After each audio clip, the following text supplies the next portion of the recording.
마가복음 13장 3에서 13절 말씀입니다. 예수께서 감람산에서 성전을 마주 대하여 앉으셨을 때에 베드로와 야고보와 요한과 안드레가 조용히 묻되 우리에게 이르소서 어느 때에 이런 일이 있겠사오며 이 모든 일이 이루어지려 할 때에 무슨 징조가 있사오리이까? 예수께서 이르시되 너희가 사람의 미혹을 받지 않도록 주의하라. 많은 사람이 내 이름으로 와서 이르되 내가 그라하여 많은 사람을 미혹하리라. 난리와 난리의 소문을 들을 때에 두려워하지 말라. 이런 일이 있어야 하되 아직 끝은 아니니라. 민족이 민족을, 나라가 나라를 대적하여 일어나겠고 곳곳에 지진이 있으며 기근이 있으리니 이는 재난의 시작이니라. 너희는 스스로 조심하라. 사람들이 너희를 공회에 넘겨주겠고 너희를 회당에서 매질하겠으며 나로 말미암아 너희가 권력자들과 임금들 앞에 서리니 이는 그들에게 증거가 되려 함이라. 또 복음이 먼저 만국에 전파되어야 할 것이니라. 사람들이 너희를 끌어다가 넘겨줄 때에 무슨 말을 할까 미리 염려하지 말고 무엇이든지 그때에 너희에게 주시는 그 말을 하라. 말하는 이는 너희가 아니요 성령이시니라. 형제가 형제를, 아버지가 자식을 죽는 데에 내주며 자식들이 부모를 대적하여 죽게 하리라. 또 너희가 내 이름으로 말미암아 모든 사람에게 미움을 받을 것이나 끝까지 견디는 자는 구원을 받으리라. 사랑하는 형제 여러분, 10월 9일 토요일 새벽 묵상에 오신 것을 환영합니다. 어제 성경 예언의 복합성에 대하여 말씀드렸는데요. 24장의 13장의 예언이 1차적으로는 예루살렘 멸망 예언이지만 종말과 재림 예언이기도 합니다. 그래서 이해를 쉽게 하시도록 어제 성경 예언의 복합성을 알려드렸습니다. 성경 예언의 복합성이란 하나의 예언이 시대와 대상을 초월해서 여러 번에 걸쳐 성취되거나 계속 적용되는 메시지로 살아있는 것을 말합니다. 제자들이 먼저 예수님께 물었죠. 4절에서 어느 때에 이런 일이 있겠사오며 이 모든 일이 이루어지려 할 때에 무슨 징조가 있사오리까? 이 질문에 대하여 대답하시는데요. 당시 제자들은 물론 재림 때까지 모든 그리스도인들에게 주시는 대답으로서 복합적인 예언을 주십니다. 재난 시기에 올바른 대응을 하라고 주신 것입니다. 5, 6절 예수께서 이르시되 너희가 사람의 미혹을 받지 않도록 주의하라. 많은 사람이 내 이름으로 와서 이르되 내가 그라하여 많은 사람을 미혹하리라. 첫째 징조는 사람의 미혹입니다. 미혹에 대한 지침은 미혹받지 않도록 주의하는 것입니다. 그 당시 어떤 미혹자들이 있었는가 하면 도시데우스, 시몬 마가스 등의 자칭 그리스도라고 가장하여 사람들을 미혹했다는 역사적 기록이 있고요. 또 예루살렘 성전 파괴 이후에도 바르코흐바의 반란 사건이 있었습니다. 그리고 지금은 세계 도처에 종교 사기꾼들이 없을 때가 없습니다. 미혹이라는 말의 의미는 속이다, 잘못 인도하다입니다. 진리가 아닌 것을 진리인 것처럼 가르치는 것이 미혹입니다.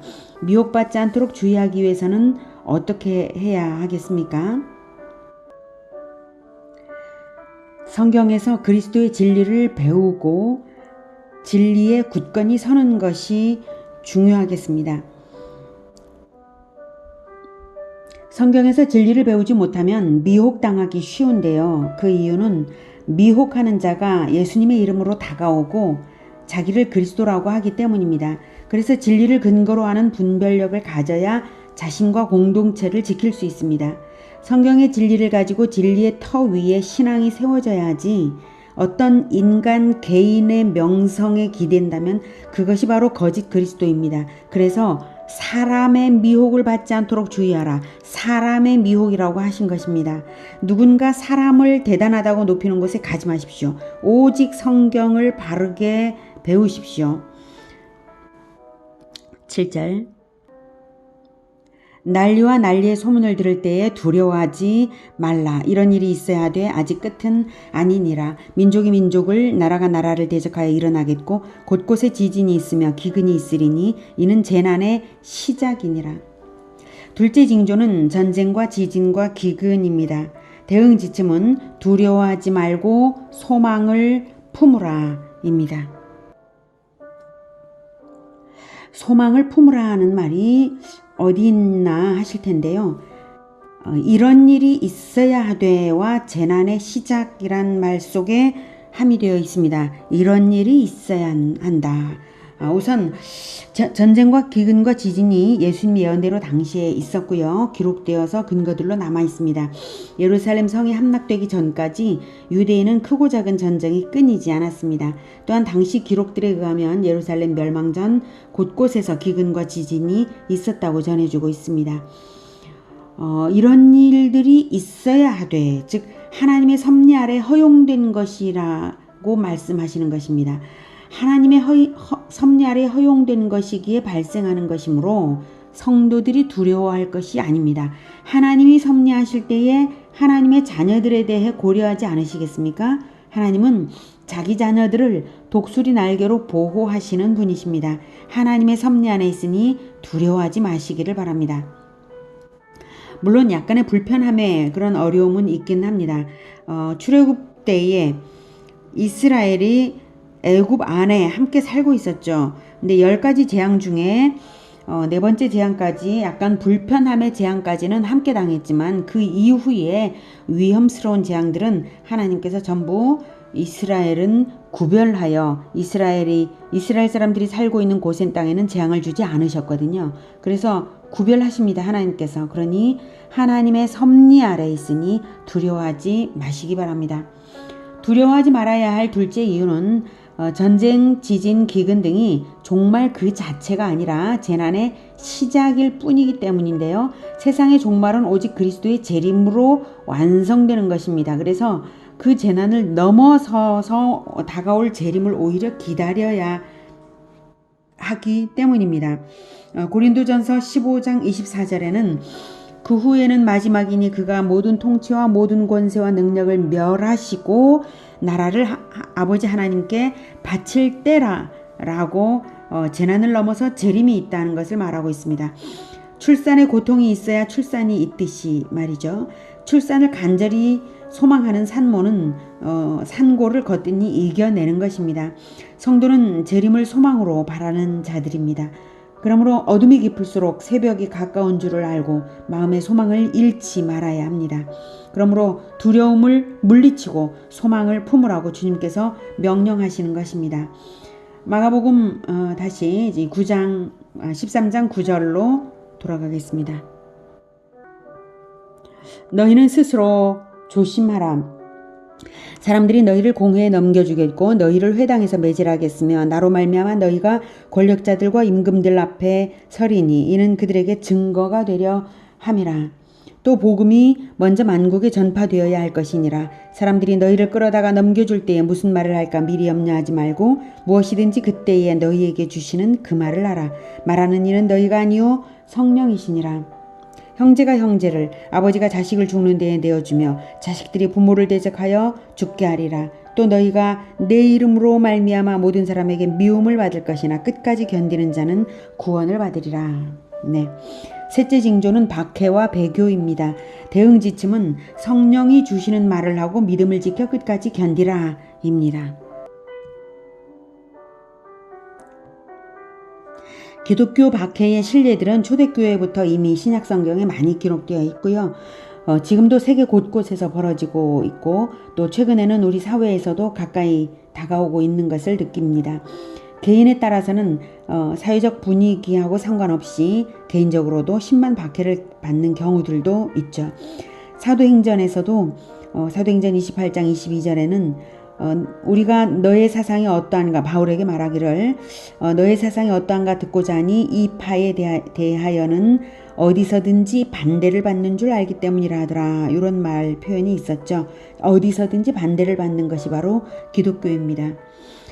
그래서 형제가 형제를, 아버지가 자식을 죽는 데에 내주며 자식들이 부모를 대적하여 죽게 하리라. 이것은 박해 상황이 배교를 일으키고 분열을 일으킨다는 것입니다. 당시의 역사가 타키투스의 책에는 처음에는 자신들이 신자라고 고백하는 사람들이 붙잡혔다. 그리고 나서는 그들이 정보를 제공함으로써 다른 많은 사람들이 붙잡혀 오게 되었다고 기록되어 있습니다. 13절 또 너희가 내 이름으로 말미암아 모든 사람에게 미움을 받을 것이나 끝까지 견디는 자는 구원을 받으리라. 끝까지 견디는 것이 어떻게 하는 것일까요? 그저 가만히 있는 것을 말할까요? 아닙니다. 미움을 받지만 미움에 영향받지 말고 본래의 믿음, 소망, 사랑을 잃지 않고 지키는 것, 그것이 끝까지 견디는 것입니다. 미움을 받을 때에 내 쪽에서도 미워하면 거룩도 평안도 소망도 사라진 것이죠. 그러나 믿음이 있으면 언약에 따른 소망을 잃지 않는 것이고, 소망이 있으면 사랑을 하게 되어 있습니다. 천국 공동체를 꿈꾸는데 어떻게 천국 공동체가 될 대상들을 사랑하지 않을 수 있겠습니까? 끝까지 견디는 자는 구원을 얻는 인내를 끝까지 견지하는 자입니다. 믿음과 소망과 사랑으로 통합된 온전한 신앙을 끝까지 견지하는 자는 구원을 얻습니다. 그러니 미움을 받을지라도 결코 미워하지 마시기를 바랍니다. 10절에 또 복음이 먼저 만국에 전파되어야 할 것이니라 라고 했습니다. 이것이 넷째 징조죠. 만국의 복음 전파입니다. 대응지침은 복음의 증인이 되라 인데요. 이 복음이 먼저 만국에 전파되어야 할 것을 생각할 때 더더욱 미움이 아니라 믿음, 소망, 사랑을 가져야 할 것이 다시 한번 확인이 됩니다. 자, 넷째 징조는 만국의 복음 전파, 대응지침은 복음의 증인이 되라입니다. 넷째 징조가 가장 의미 깊습니다. 왜냐하면 박해가 강해질수록 복음이 소멸되는 것이 아니라 만국에 전파될 것이 분명하다는 것이고, 복음의 증인으로 살겠다고 나선 자들은 결코 패배가 없기 때문입니다. 복음의 증인으로 나선 자들은 그 어떤 두려움도 물리치고 승리합니다. 9절부터 다시 가만히 읽어보면, 너희는 스스로 조심하라 하신 이유가 잡혀가지 않도록 조심하라는 것이 아니라 증거가 되려 함이라. 증거가 되게 하려는 목적에서, 즉 천국의 증거, 천국의 증인으로서라는 거죠. 부활의 증인, 천국의 증거가 되게 하려는 목적에서 예수 제자들이 잡혀가는 것이기에 무슨 말을 할까 미리 염려하지 말고 성령이 그때에 너희에게 주시는 그 말을 하도록 조심하라는 것입니다. 복음이 반드시 만국에 전파되어야 하기 때문입니다. 복음이 만국에 빨리 전파되는 것만이 모두의 승리입니다. 우리는 예수님의 재림을 기다리는 자들입니다. 그냥 우두커니 앉아있는 것은 기다림이 아니죠. 전도하는 것이 기다림이고, 선교가 기다림이고, 가능한 새로운 언어권으로 선교사가 되어 나가는 것이 천국 개척자로서 가장 좋은 일입니다. 나가지 못한다 할지라도 있는 자리에서 천국 공동체를 개척해야 합니다. 예수님이 오실 때가 얼마 남지 않은 것이 분명하기 때문입니다. 오늘은 재난의 징조를 알려주시는 예수님의 예언을 들었습니다. 징조를 보고 올바른 대응 지침을 따르는 지혜로운 공동체가 되기를 축복합니다. 기도하겠습니다. 하나님, 이미 종말은 시작되어 있고 우리에게도 박해가 있고 배교자들도 세상에는 많이 있습니다. 우리를 미워하는 사람들이, 예수님을 미워하는 사람들이 우리를 또 미워하는 그런 일들도 많이 있습니다. 그러나 아무것도 두려워할 것이 없고, 오직 우리가 염두에 두어야 할 것, 기억해야 될 것은 우리가 바로 증거하는 자들로서 성령이 인도하는 대로, 성령이 가르치는 그 말을 하기 위하여 있는 자라는 그것을 오늘 다시 배웠으니 가르쳐 주심을 감사드립니다. 우리로 하여금 복음을 전하는 자가 되게 하여 주시옵소서. 우리가 그렇게 하겠습니다. 만국에 나아가서 전파하도록 더 많은 어린이 청소년들에게 전파되고, 우리를 통하여서 복음을 들은 아이들이 만국으로 나아가 복음을 전하는 일들이 있게 하여 주시옵소서. 우리가 복음을 전하겠습니다. 복음 전도자가 되겠습니다. 믿음과 소망과 사랑으로 복음 전도자가 되겠습니다. 성령께서 우리의 입에, 우리의 입술에 늘 말씀을 주시고 복음을 주시고 우리의 마음에 사랑으로 채우시고, 늘 예수님께서 다시 오실 그날을 믿음으로 기다리고 소망으로 기다리게 하여 주시옵소서.